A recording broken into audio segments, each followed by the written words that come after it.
खण्डमण्डलाकारं व्याप्तं येन चराचरं तत्पदं दर्शितं येन तस्मै श्रीगुरुवे नमः। अज्ञानान्धस्य लोकस्य ज्ञानाञ्जनशलाकया चक्षुरुन्मीलितं येन तस्मै श्रीगुरुवे नमः।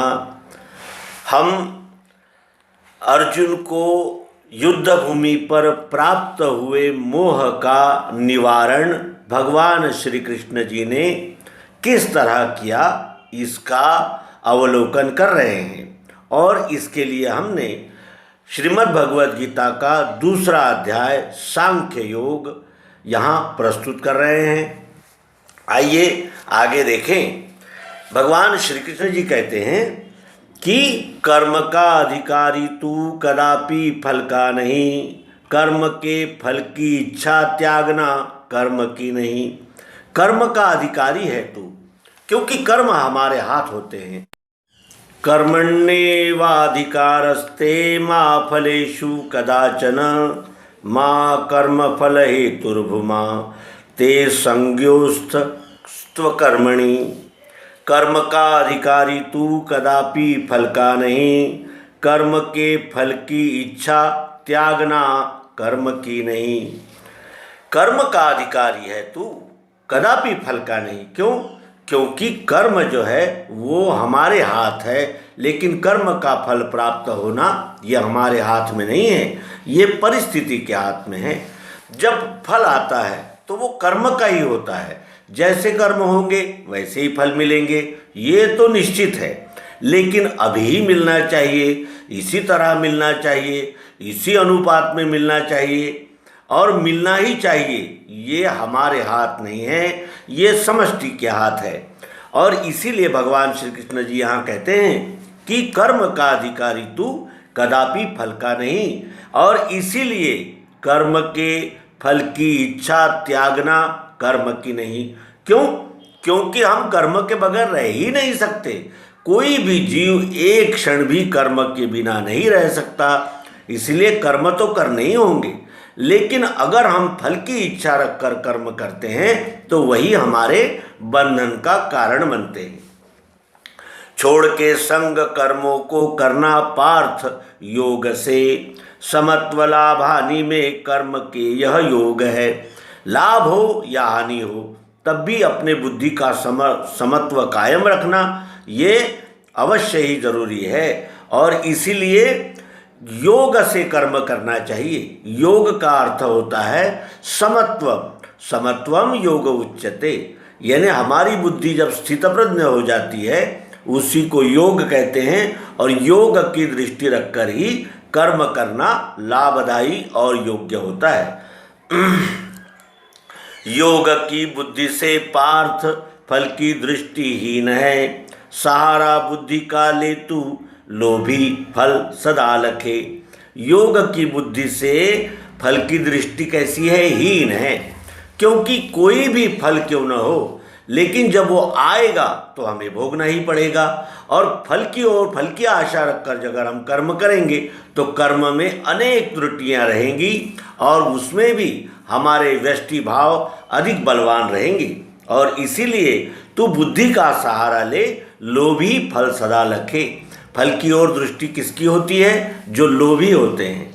और जो निर्लोभ होते हैं, यानी जिसे कहते हैं कि निराश निरहंकारी अशोक बन के लड़ो, ये जो बोध किया गया है वो इसीलिए किया गया है कि तुम मन का सहारा मत लो, इंद्रियों का सहारा मत लो, और तो स्थित प्रज्ञ बुद्धि का सहारा लो। क्योंकि लोभी ही फल सदा लगते हैं। जो निष्काम भाव से कर्म करते हैं वो फल की ओर यानी फल की आशा रखकर कर्म नहीं करते।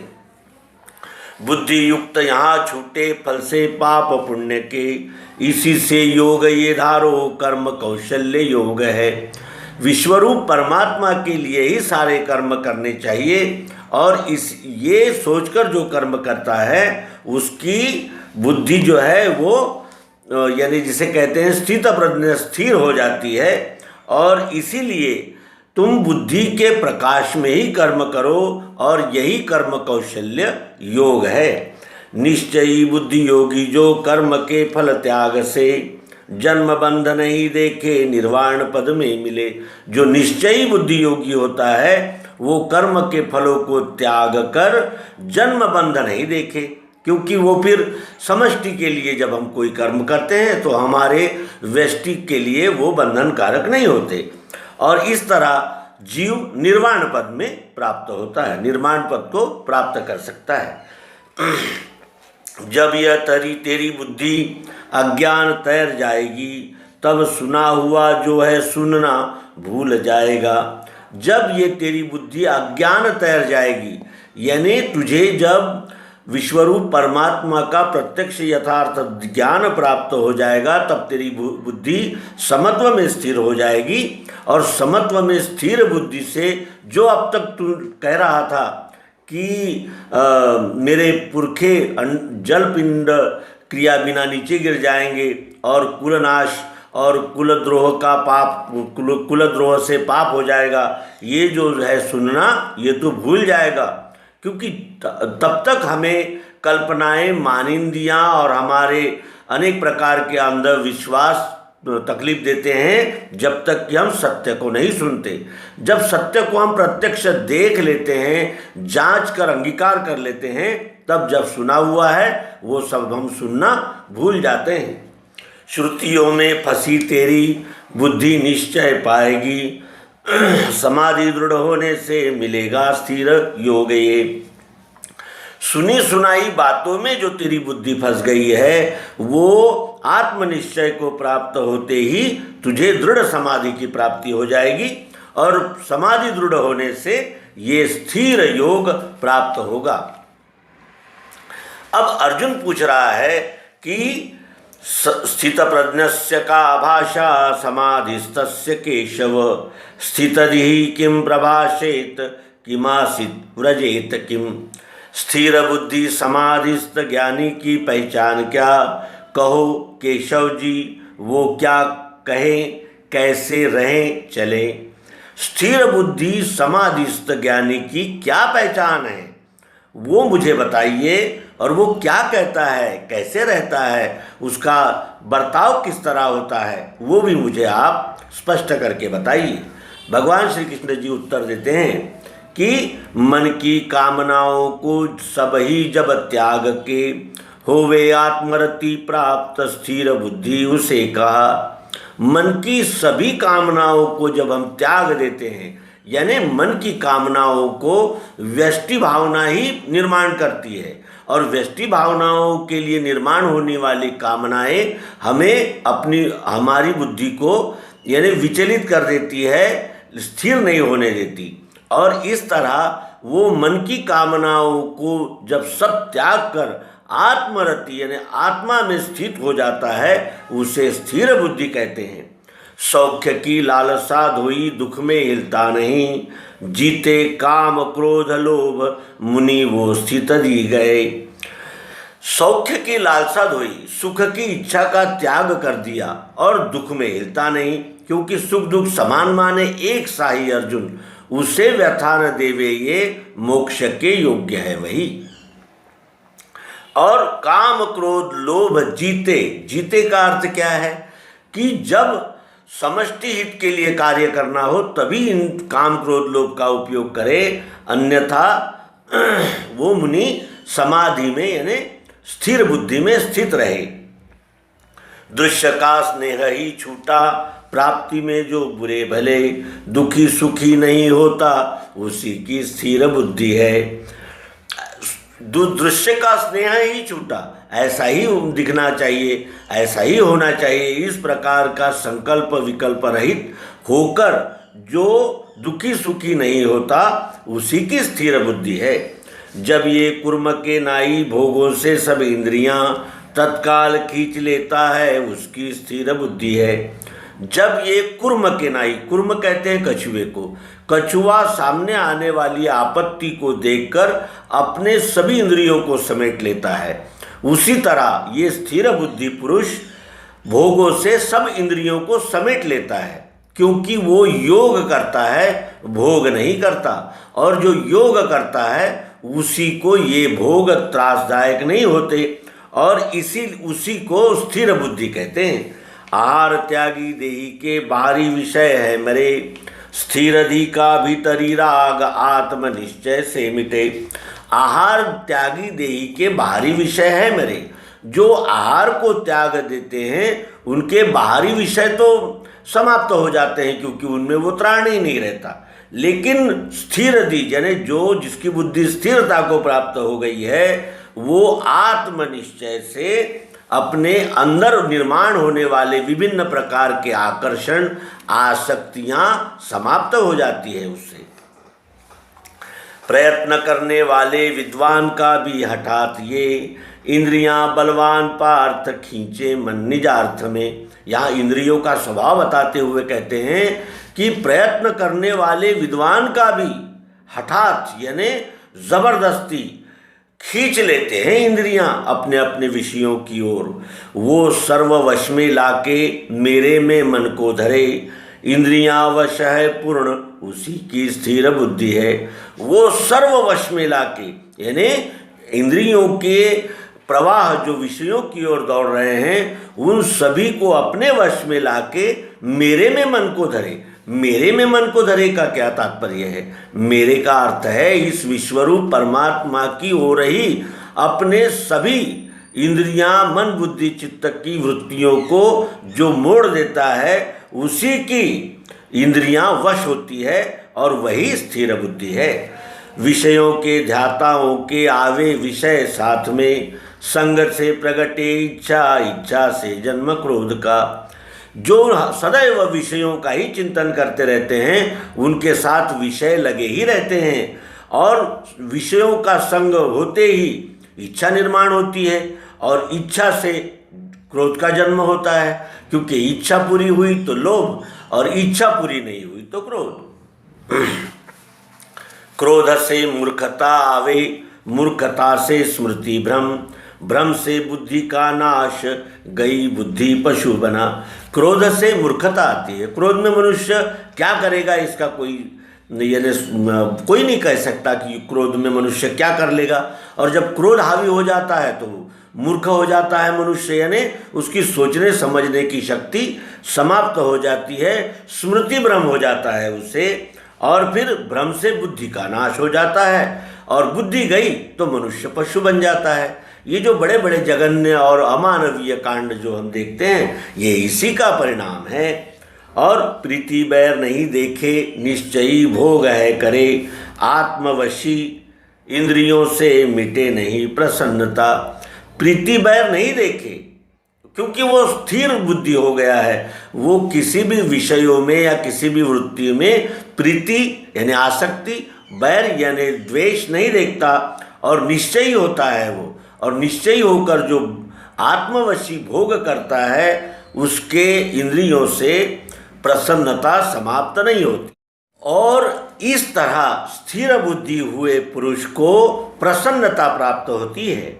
और प्रीति बैर नहीं दिखे निश्चयी भोग है करे, आत्मवशी इंद्रियों से मिटे नहीं प्रसन्नता।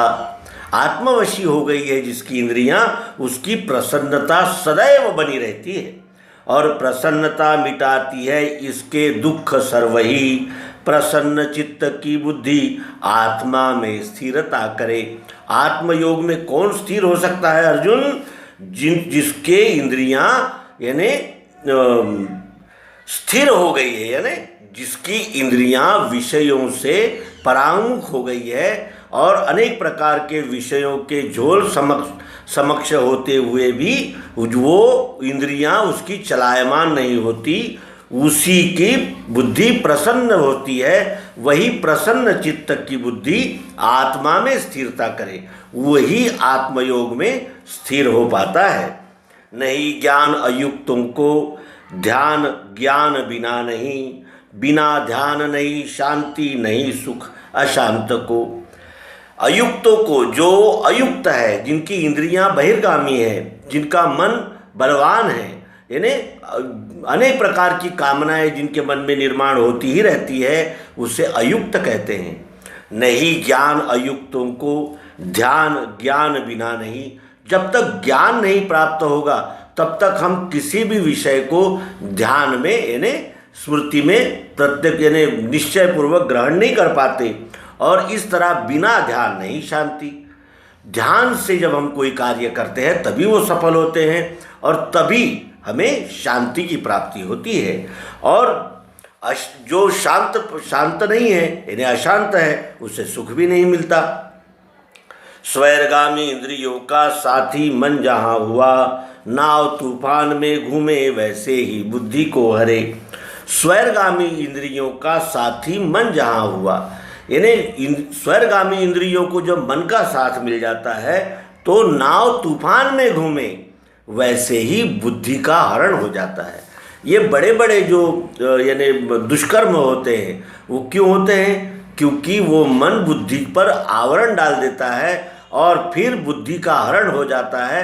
और बुद्धि एक बार गई तो फिर गई बुद्धि, पशु बना। इससे है महाबाहु इंद्रियां इंद्रियार्थ से हटाई जिसने पूर्ण, उसी की स्थिर बुद्धि है। इसलिए हे महाबाहु इंद्रियां इंद्रियार्थ से हटाई जिसने पूर्ण, यानी ये इंद्रियां इंद्रियार्थ से यानी इंद्रियों को जितना आवश्यक है उतना ही प्रोत्साहित किया जाए। और इंद्रियार्थ अगर यानी इंद्रियां अगर ज़्यादा ही विषयों की ओर दौड़ने लगती है तो विषयों में वो लिप्त हो जाती है और फिर उसका काबू नहीं रहता, क्योंकि वो इंद्रियों को मन का साथ मिल जाता है।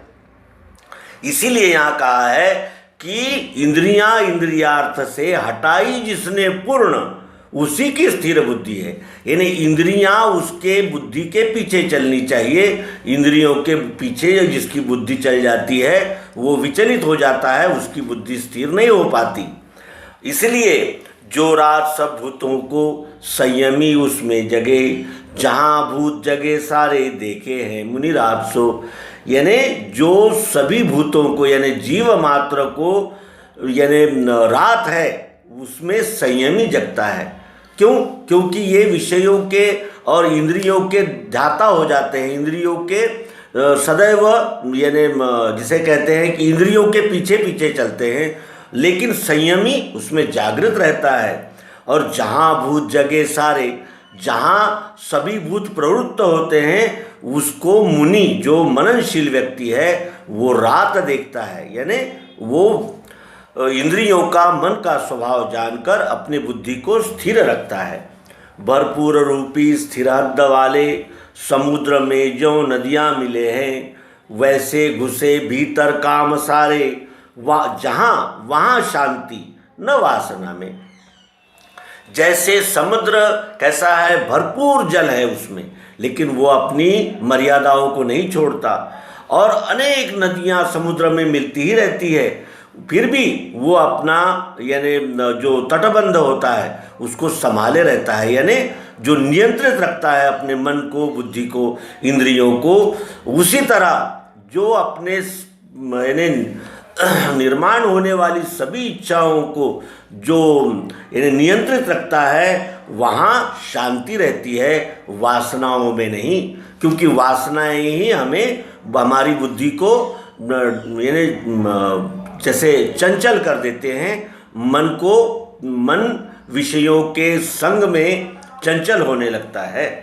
त्याग के कामना सर्व, सभी कामनाओं का त्याग करके, सभी कामनाओं का त्याग करने का आशय यह है कि अपनी व्यष्टि वासनाओं को मुझे, मेरे, इस प्रकार की जो व्यष्टि वासनाएं हैं इसको त्याग करके चले निस्पृहता गए।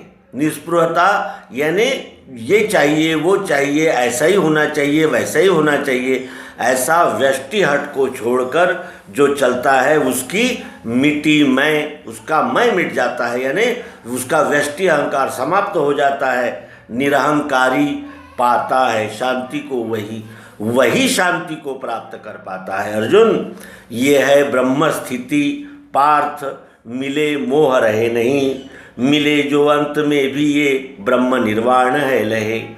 ये ब्रह्म स्थिति है पार्थ, ये जो प्राप्त कर लिए तो फिर मोह नहीं रहता। ये ब्रह्म स्थिति यानी अपने इंद्रियां, मन, बुद्धि को अपने नियंत्रण में जो रखते हैं उसको ब्रह्म स्थिति प्राप्त होती है। और ब्रह्म स्थिति प्राप्त होने पर मोह नहीं रहता और ये अंत में भी मिले, यानी हमारे शरीर त्याग के समय में भी अगर ऐसी हमें यानी स्थिति प्राप्त हो जाती है, उससे ब्रह्म निर्वाण नहीं मिलता है, ब्रह्म निर्वाण का ही वो अधिकारी होता है। यहाँ ब्रह्म विद्यांतर्गत विज्ञान योग शास्त्र विषयक श्री कृष्णार्जुन संवाद रूप श्रीमद् भगवद गीतोपनिषद का सांख्य योग संज्ञक अध्याय 2 संपूर्ण होता है। तो मित्रों, हमने मोह के लिए भगवान श्री कृष्ण जी ने जो निराकरण करने के लिए विविध प्रकार से अर्जुन का समाधान किया है उसका अवलोकन किया। और ये ब्रह्म स्थिति है पार्थ, मिले मोह नहीं रहे, मिले जो अंत में भी ये ब्रह्म निर्वाण ही लहे। इस प्रकार हमने अर्जुन के मोह का निराकरण करने के लिए भगवान श्री कृष्ण जी ने अर्जुन के किए हुए मार्गदर्शन का यहाँ अवलोकन किया। हम श्रीमद् भगवद गीता के महत्वपूर्ण और जिसे कहते हैं कि मोह निवारण करने के लिए दिए गए विभिन्न मार्गदर्शन का क्रमशः विचार करेंगे। धन्यवाद। नर्मदे हर। सद्गुरु भगवान की जय।